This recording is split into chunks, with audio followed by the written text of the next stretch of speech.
안녕하십니까. 오늘은 오자서의 한이라는 주제로 말씀드리겠습니다. 그 오자서는 초나라 사람입니다. 그런데 그가 왜 초나라 평왕의 무덤을 파헤쳐서 그의 시체에 대해서 채찍질을 가했을까요? 평왕은 초나라의 28번째 군주입니다. 왕입니다. 그는 기원전 528년부터 기원전 516년까지 왕으로 있었습니다. 그가 기원전 523년에 태자였던 건의 태자비를 구하기 위해서 진나라로 사신을 보냈습니다.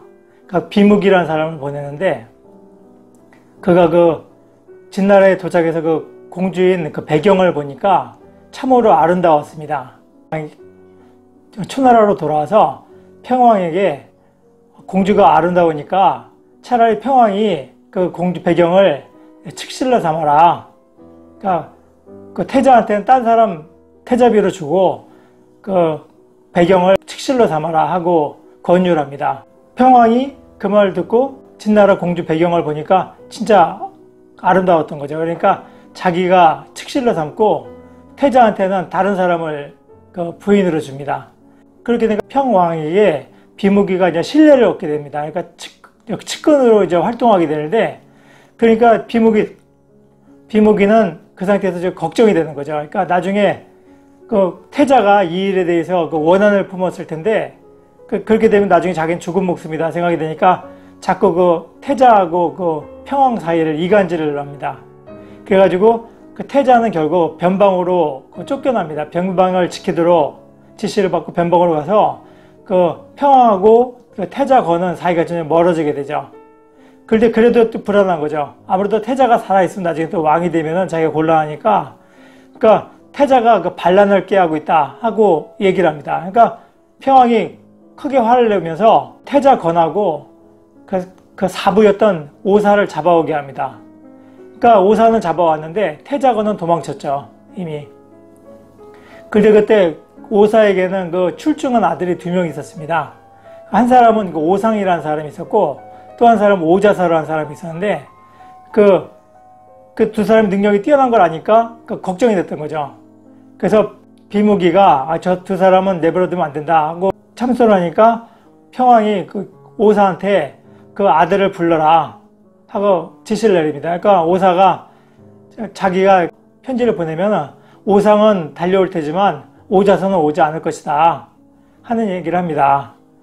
그러면서 일단 편지를 보냅니다. 그러니까 오상은 아버지의 편지를 받고 이것이 이제 죽으러 가는 길이다 하고 알면서도 아버지의 지시니까 따라서 옵니다. 근데 오자서는 내가 같이 가서 아버님과 형님과 같이 처형이 된다면 결국 원수를 갚을 사람은 없다 하면서, 자신은 만약에 무슨 일이 있으면 자기가 원수를 갚겠다 하면서 가지 않습니다. 그러면서 오나라로 망명을 하게 되는데, 그 왕은 오사하고 오상을 처형합니다. 그리고 그 소식을 듣고 오자서는 복수를 하겠다 하고 굳게 결심하게 됩니다. 당시 오자서 같은 경우에는 초나라 평왕이 오자서의 초상을 사방에다 걸어가지고 그걸 잡기 위해서 가진 노력을 다합니다. 그러니까 그때 국경을 넘어가는 과정 속에서 오자서가 얼마나 고민을 많이 했는지 하룻밤 사이에 머리가 하얗게 샜다고 합니다. 그러니까 국경을 넘어갈 때 관리들이 그것을 얼굴을 못 알아볼 정도로, 얼굴에 머리가 백발이 됐을 정도로 그 사람이 고민을 많이 했던 거죠. 그래서 결국 탈출하게 되고, 그래서 결국 오나라에 정착하게 되는데, 오나라에 가서 거기서 오나라 그 당시에 왕자였던 함녀를 도와서 나중에 함녀를 도와서 그때 오왕이 요라는 사람이 왕이었습니다. 근데 요를 암살하고 함녀가 오왕 요를 암살하고 왕위에 오르게 되는데, 암살할 때 자객을 소개시켜주는 사람이 오자서입니다. 그래서 그 공을 인정받아서 나중에 함녀가 왕이 됐을 때 그의 이제 신하로서 측근으로서 활동하게 되죠. 초나라 평왕은 기원전 516년에 죽습니다. 그리고 오자서 같은 경우는 그로부터 10년이 지나서, 그러니까 기원전 506년에 그 손자병법으로 유명한 그 손자병법을 썼던 사람이죠. 손무가 사령관을 하고 그 오자서가 그 부사령관을 해가지고 초나라를 쳐서 점령합니다. 그러니까 그때는 이미 그 평왕은 죽은 지가 벌써 10년이 지난 거죠. 그런데 오자서는 평왕의 그 무덤을 파헤쳐가지고 그의 시체에 대해서 그 채찍질을 가합니다. 그것이 바로 굴묘 편시라고 합니다. 그러니까 무덤을 파헤쳐서 시체에다가 채찍질을 하다는 그런 말이죠. 그러니까 그걸 보고 그 오자서의 친구였던 그 심포서라는 사람이 있었습니다. 그 심포서가 그래도 한때 왕으로 모셨던 사람을 너무 가혹하게 행동한 게 아니냐 하는 비난하는 편지를 보냅니다. 그러니까 거기에 대해서 오자서가 답장을 보내는데 그게 일모도원이라는 편지를 보냅니다. 그것은 그러니까 날은 저물는데 갈 길은 멀다 하는 그런 뜻입니다. 시간은 없는데 할 일은 많다 하는 그런 뜻이죠. 일모도원이라는 그 답장을 보내서 그 어떻게 보면 자신이 급한 마음을 어떻게 보면 그 표현한 것이죠. 오자서는 그런 식으로 복수를 하게 되는데 그 심포서라는 사람은 초나라를 다시 복국시키기 위해서 달을 되찾기 위해서 그 진나라로 갑니다. 그래서 진나라에 가서 진나라 그때 애왕 시절이었는데 애왕에게 그 초나라를 도와달라 하고 구원병을 요청하는데 진나라 애왕이 거절하죠. 그런데 그 일주일 동안이나 궁 밖에서 울면서 도와달라고 그 애원하는 것을 듣고 진나라 애왕이 참으로 충성스러운 신하다. 저런 신하가 있으면 나라가 망하지 않겠다 하면서 구원병을 보냅니다. 그래서 결국 오나라 군사를 물리치고 다시 초나라를 세우게 됩니다. 그러니까 초나라가 다시 복국이 되는 거죠. 아무튼 그런 시기가 있고 그 비묵이라는 사람 그 간신은 결국에는 그 초나라 평왕이 죽은 다음에 그 이듬해에 그 백성들이 그 나라가 어지러진 이유가 다 비묵이 때문에 그렇다 하고 원성이 자자하니까 그 당시 그 영윤 지금의 수상 같은 입장이죠. 그러니까 낭화라는 사람이 비묵이를 처형합니다. 결국에는 비묵이도 그 평왕이 죽은 다음에 바로 그 비참한 처우를 받게 되죠. 아무튼 그러고 나서 그 오자서 같은 경우에는 나중에 그 부차를 섬기게 됩니다. 그 부차 같은 경우에는 그 춘추 5패 중에 한 사람인데 아무튼 부차가 그 당시에 그 함녀의 원수를 갚게 함녀가 월나라의 전쟁 싸우다가 죽었기 때문에 그 원수를 갚게 되죠. 그런데 그때 살려주던 사람이 구천이죠. 그래서 와신상담이란 말이 생기게 되는데 그 당시에 그 오자서 같은 경우에는 월나라를 이번 기회에 완전히 멸망시켜야 된다고 주장을 하는데 그때 백비가 간신이었던 백비가 뇌물을 받고 구천을 살려주도록 구명을 합니다. 그래서 구차가 그냥 3년 동안이나 그냥 부차 옆에서 충성스러운 척하고 있다가 나중에 월나라 돌아가고 나중에 오나라를 멸망시키게 되는데 오자서 같은 경우는 계속 월나라 같은 경우에는 신복제한이다. 그러니까 뱃속에 든 질병과 같으니까 저 나라는 경계해야 되고 조심해야 된다 하는 그런 말을 계속합니다. 그런데 백비라는 사람은 이미 월나라부터 많은 뇌물을 받고 있었기 때문에 월나라를 계속 두둔합니다. 더군다나 서씨 같은 경우에 월나라에서 미인계로서 와 있었죠. 그러다 보니까 오자서의 말을 듣지 않고 백비가 계속 오자서를 비난하고 부차 같은 경우에도 오자서가 직선적인 말도 하고 그러니까 나중에 이 사람이 그 당시에 오자서가 제나라로 사신으로 갔을 때 나라가 이렇게 혼란해지면 결국 월나라에게 망하겠구나 싶은 생각이 드니까 자기의 아들을 제나라에다 두고 옵니다. 근데 나중에 그것을 꼬투리 잡아가지고 백비가 참소를 하죠.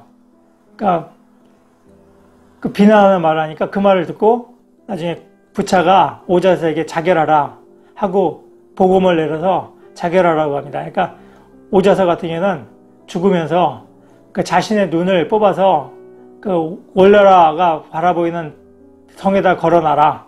그러면 나중에 월나라가 쳐들어와서 오나라가 망하는 모습을 내가 눈으로 보겠다 하는 유언을 남기고 자결합니다. 그 소식을 듣고서 부천 같은 경우에는 크게 화를 내가지고 그 오자서를 가죽 부대에 싸가지고 강에다 버리게 합니다. 그래서 그 오자서의 시체를 가죽 부대에 싸면서 그 강에다 버리게 되니까 사람들이 그걸 보고 오자서가 너무 안 됐다. 그 충신이 안 됐다 싶어가지고 거기다 사당을 세워줍니다. 아무튼 그런 일이 있었는데, 그러고 나서 그게 그 기원전 484년의 일입니다. 그로부터 그 11년 정도 지나서 그 기원전 473년에 그 오나라가 망하게 되는데, 그 월나라가 그 공격해 와서 그 부차를 고서선에서 포위하죠. 그래가지고 결국 부차는 그 자결하게 됩니다. 그래서 자결하면서 차마 오자서의 얼굴을 볼 면목이 없다 하면서 얼굴을 천으로 가리고 자결을 합니다. 그러고 나서 그 백비 같은 경우에는 자기가 월나라에게 뇌물도 많이 받고 월나라를 위해서 자기가 좋은 일을 많이 했다고 생각해서 자기는 이제 위기양양하게 월나라가 이제 정권을 잡아도 자기는 별 문제 없다고 생각했는데, 구천 같은 경우에는 백비를 잡아가지고 그걸 처형합니다. 그리고 그 일가 친척도 모두 다 그냥 다 도륙해버립니다.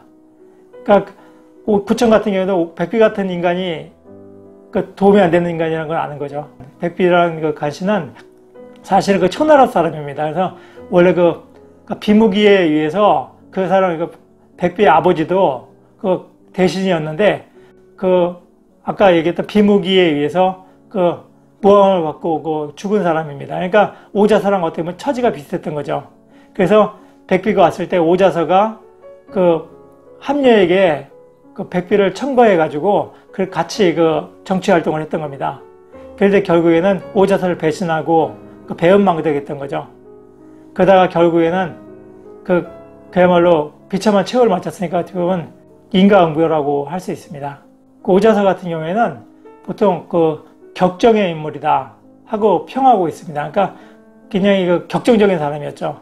그래서 바른 말도 많이 하고, 그래서 부차 같은 경우에도 서시 같은 경우에 미인이 오니까 받지 말아라, 돌려보내라 하는 식으로 직언을 했던 신하이기 때문에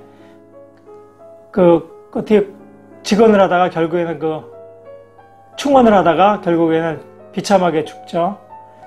근데 아무튼 옛날에 당태종의 신하였던 위증이라는 사람은 그런 말을 했습니다. 그러니까 본인은 충신이 되기보다는 양신이 되고 싶다. 그러니까 충신이라는 사람은 바른 말을 임금한테 하는데 결국에는 자신은 죽임을 당하고 그 왕은 폭군이라는 이름을 세상에 남긴다.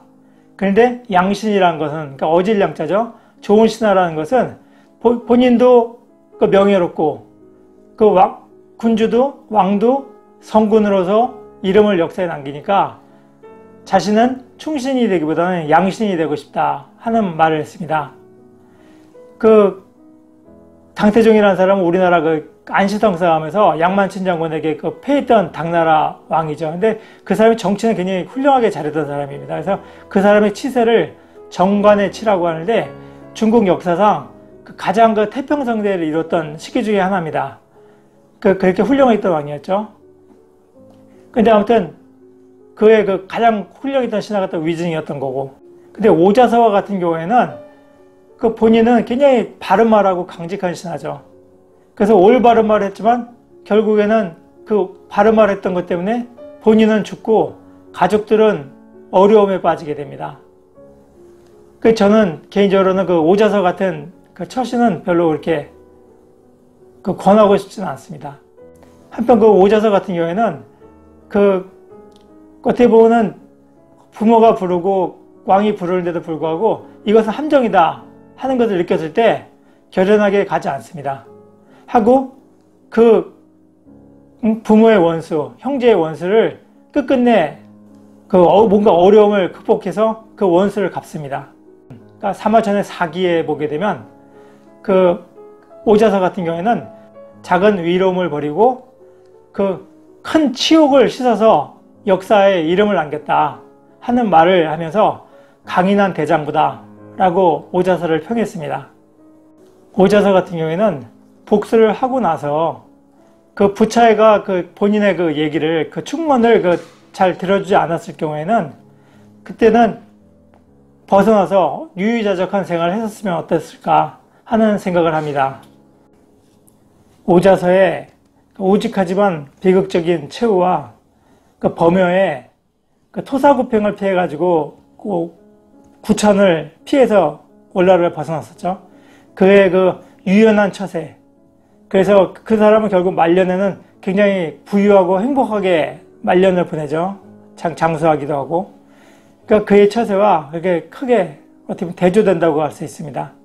물론 오자세의 삶도 훌륭한 삶이죠. 물론 그 백비나 비무기 같은 그런 인간들은 사실은 거론할 여지가 별로 없고, 오자서나 범여 같은 사람은 둘 다 굉장히 훌륭한 사람이죠. 하지만 이왕이면은 범여같이 상황에 따라서 유연하게 대처할 수 있는 그런 지혜로운 삶이 어떨까 하는 그런 생각을 합니다. 노력하는 여러분의 동반자, 동반TV입니다. 감사합니다.